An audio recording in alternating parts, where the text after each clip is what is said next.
నిలిచియుడని వారితో చెప్పెను. అంటే మనతో చెప్పెను. మనతో చెప్తున్నాడా లేదా? శక్తి పొందుకోవాలా లేదా?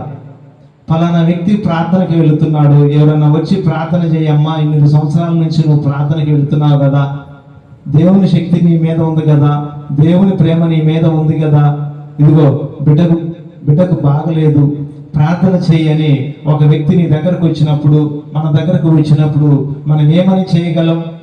దేవుని శక్తి ఉంటే విశ్వాసము కలిగి, ఇదిగో నా ప్రభువా ఈ బిడ్డను నా యొద్దకు పంపించావా, ఇదిగో విశ్వాసము కలిగి ఈ బిడ్డ గురించి ప్రార్థన చేస్తున్నా, ఈ బిడ్డ నీ చిత్తమును బట్టి ఏ రోగంతో బాధపడుతుందో, ఏ కలంలో ఉందో నాకు తెలియదు కానీ నా ప్రభువా ఈ బిడ్డ నజరేయుడైన యేసు క్రీస్తు నామములో స్వస్థత నొందునుగాక అని ఎవరైతే ప్రార్థన చేస్తారో ఆ శక్తి, ఆ ప్రభావం వాళ్ళ మీదకి వెళ్ళి ఆ బిడ్డ స్వస్థత నొందినప్పుడు ఇదిగో నిశ్చయముగా ఈ బిడ్డ ప్రార్థన దేవుడు అంగీకరించాడు అని ఒక తత్వంలోకి రావాలా వద్దా?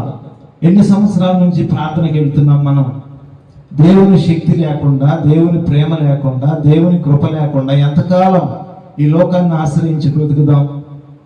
అనేక మంది ప్రార్థన చేయమని వచ్చినప్పుడు మనం ఎలా ఉండాలి? చేతగా ఉండాలా? పట్టి పట్టినట్టు ఉండాలా? అలాగుంటే దేవునికి అవమానం కదా.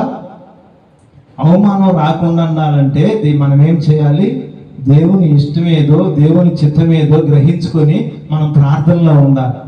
అప్పుడు దేవుని ప్రభావం మన మీద నింపబడినప్పుడు అనేక మంది బిడ్డలు వచ్చి దేవుడు పంపిస్తూ ఉంటాడు.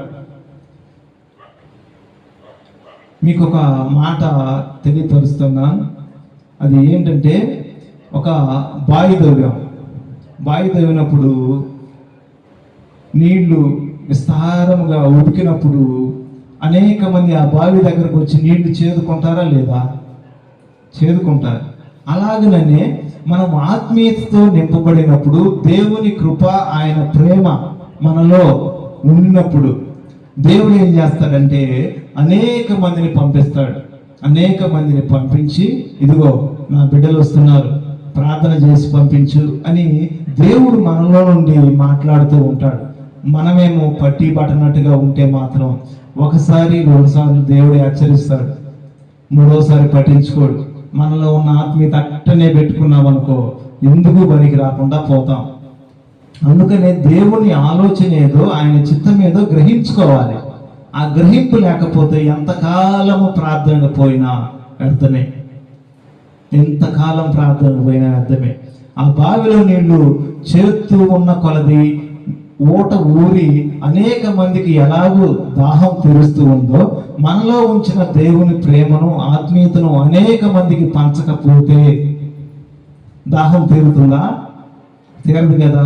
అనేక మందికి ఆత్మీయతను పంచితే వాళ్ళు ఏం చేస్తారు? ఆత్మీయతలో నిలబడి దేవుణ్ణి మహిమపరుస్తారు. అలాగూ ఉండాలా వద్దా? అలాగూ జీవించాలని మనల్ని భూమి మీద పుట్టించింది, ఈ లోకంలో పుట్టించింది. సంపాదించుకో, ఆస్తులు కూడబెట్టుకో, పిల్లలుగాను వాళ్ళకి అనేక ఆస్తులను సంపాదించి పెట్టు, కార్లు, లగ్జరీ జీవితం జీవించమని దేవుడు ఎక్కడా కూడా చెప్పలా. జీవగ్రంథం మొదటి నుండి చివరి వరకు చదివినట్లయితే ఇంత నువ్వు ఆస్తిపరుడు అయి ఉండి అని ఎక్కడ చెప్పలా. ఆయన్ను ఆశ్రయించిన వారిని ఆస్తి పరులుగా చేశాడు కానీ నువ్వు సంపాదించుకో అని ఎక్కడా చెప్పలా. ఆయన చిత్తాన్ని చేసిన వారిని ఆస్తి పరులుగా చేశాడు. ఆయన చిత్తం చేయని వారిని ఆస్తి పరులుగా చేయలా.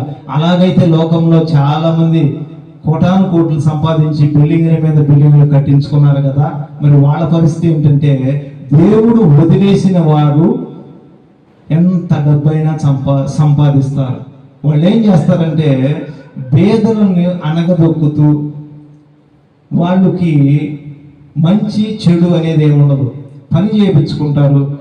వాళ్ళు కూలి ఎగ్గొట్టి వాళ్ళు సంపాదించుకొని మేడల మిద్దెలు కడతారు. ఇలాగూ నేను చాలా మందిని చూశాను.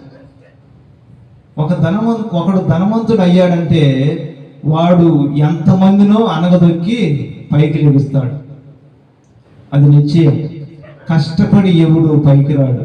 కష్టపడి పైకి వచ్చిన వాళ్ళలో ప్రేమ ఉంటుంది. అనురాగం ఉంటుంది, అనేక మందికి ఆహారం పెట్టే గుణం ఉంటుంది, మంచితనం ఉంటుంది, పలకరించే విధానంలో తేడా ఉంటుంది. ధనవంతులు పలకరీమను, రే ఎవరు నువ్వు అంటాడు. అదే మంచివాడిని పలకరీమను, ఏందయ్యా బాగున్నావా, మంచిది తగ్గుదా అని పిలుస్తారు. మంచివాడికి చెడ్డవాడికి అదే తేడా. ప్రియమైన దేవుని బిడ్డ, దేవుడు మరి ఆకాశం నుండి భూలోకానికి ఎందుకు వచ్చాడు? ఆయన ప్రేమను పంచడానికేగా. ఇదిగో నేను బిడ్డలను పెంచాను, వాళ్ళు త్రోవ తప్పి తిరుగుతూ ఉన్నారు, వారిని బాగు చేయుటకు మరి ఎవరు వెళతారని దేవాది దేవుడు దేవతలతో దేవుడు మాట్లాడినప్పుడు మన ప్రభువైన యేసుక్రీస్తు వారు, ఇదిగో నేను భూలోకానికి వెళ్ళి వారి కోసము ప్రాణం పెడతాను అని ధైర్యముగా వచ్చిన పరిశుద్ధుడు ఎవరు?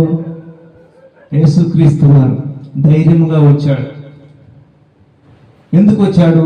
ఈ లోకంలో ఉన్న వాళ్ళు మొత్తము తండ్రి బిడ్డలను తండ్రి యొద్దకు చేర్చాలనే యేసుక్రీస్తుగా ఈ లోకానికి మానవ శరీరము బట్టి వచ్చాడు.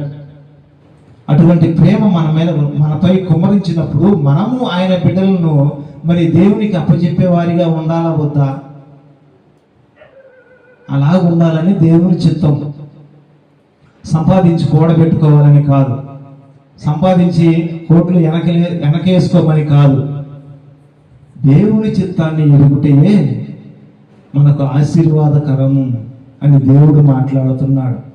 ప్రియమైన దేవుని బిడ్డ, ఆ శక్తి ఎందుకు ఇస్తాడు మనకి? అనేక మందిని రక్షించమని. ఆ శక్తిని అడ్డం పెట్టుకొని చాలా మంది కూడా మరి ఇష్టానుసారంగా జీవిస్తాడు. దేవుడు ఒకటి చేయమంటే వాళ్ళు ఒకటి చేస్తూ ఉంటారు. అది ఎప్పటికైనా ప్రమాదమే. ప్రియమైన సహోదరుడా, సహోదరి, ఈ రాత్రికాల సమయంలో ఈ వాక్యం వింటున్నా నీలో నాలో ఏం ఆలోచన కలిగి ఉన్నావు? ఎంతకాలం బ్రతికున్నామనేది కాదు. 4 రోజులు బ్రతికినా అది దేవునికి ఇష్టంగా బ్రతికామా లేదా అన్నదే ముఖ్యం. దేవుని చిత్తము నెరవేర్చకుండా చనిపోతే అది నరకమే. అదే దేవుని చిత్తాన్ని ఎరిగి నెరవేర్చి చనిపోతే అది మన పరలోకంలోకి మనం అందరం ఎక్కడికి వెళ్తాం? పరలోకంలోకి వెళ్తాం. అక్కడ నిత్యము ఉంటాం. ఉంటామా ఉండమా? ఎక్కువ చెప్పాను, టైం ఎక్కువైందా? ఏదో ఆలోచనలో ఉన్నట్టున్నారు. సరే అయితే ముగిస్తాను. ఎక్కువ చెప్పడం కూడా ఇష్టం ఉండదు, ఎందుకంటే నేను చెప్పేదే 4 మాటలు. ఆ మాటలు హృదయాల్లోకి చేర్చుకొని ఆయన రాజ్యంలోకి చేరేవారిగా ఉండాలని నా ఆశ. అంతే. ఇప్పుడు నేను చనిపోయి దేవుని యొద్దకు వెళ్ళి తీర్పులోకి వెళ్ళి నుంచున్నప్పుడు పలానా వ్యక్తి వచ్చాడు నుంచున్నాడు, ఆ దేవుడు అడుగుతాడు, ఖచ్చితంగా అడుగుతాడు, అందరిని అడుగుతాడు.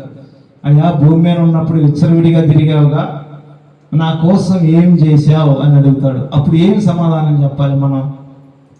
ఖచ్చితంగా జరిగింది. ఈ లోకంలో ఒక వ్యక్తి తప్పు చేసినప్పుడే పెద్ద మనుషులు ఎదుట నిలబెట్టి అడుగుతారా? అలాంటప్పుడు మనల్ని సృజించి మనల్ని బొమ్మగా చేసి మనలో జీవాత్మ ఊదిన దేవుడు ఒక తీర్పులో నిలబెట్టి అడగడా? కంపల్సరీగా అడుగుతాడు. ఏముందలే, ఎవడు చూశాడులే అని అనుకోవద్దు. చనిపోయినప్పుడు, ప్రాణం పోయినప్పుడు దేహం ఏమో మెదలకుండా అలాగే ఒక కట్టెవలే ఉంటుంది. మరి ఆ జీవాత్మ మనలో నుండి వెళ్ళినప్పుడే కదా అలా ఉండేది శరీరం. జీవాత్మ ఉన్నప్పుడేమో కదులుతుంది, జీవాత్మ లేనప్పుడేమో ఒక కట్టెవలే పడుతుంది. అయితే ఆత్మకు ఇక్కడ శిక్ష ఉంటుంది. ఇక్కడ ఏ రూపంతో ఉన్నామో మనం చనిపోయినప్పుడు కూడా అదే రూపంలో ఉంటాం. దేవుని ఎదుట నిశ్చయముగా మనం ఉంటాం.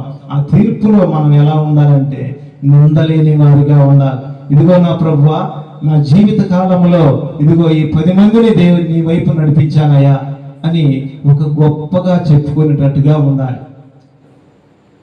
అటువంటి బ్రతుకు బతకాలని ఆశ కలిగి ఉంటే దేవుడు మనల్ని బట్టి సంతోషపడతాడు. ఆ సంతోషం కలిగి ఉండాలనే మన ఆశ. ఆ ఆశ యేసు నామములో నెరవేరును గాక. ఆమేన్. దేవునికి మహిమ కలుగును గాక. హల్లెలూయా. దేవుని చిత్తం నెరవేరుస్తారా లేదా? దేవుని చిత్తానుసారంగా అడుగులు వేస్తారా లేదా? దేవునికి మహిమ. చాలు ఈ వాక్యము. ఆయన చిత్తం నెరవేర్చుటయే మనకి ఇచ్చిన దేవుడు గొప్ప వరం.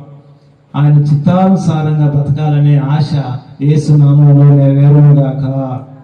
ఆమేన్, ఆమేన్. ప్రార్థన చేసుకుందాం. ప్రార్థన చేసుకుని కూటాన్ని ముగించుకుందాం.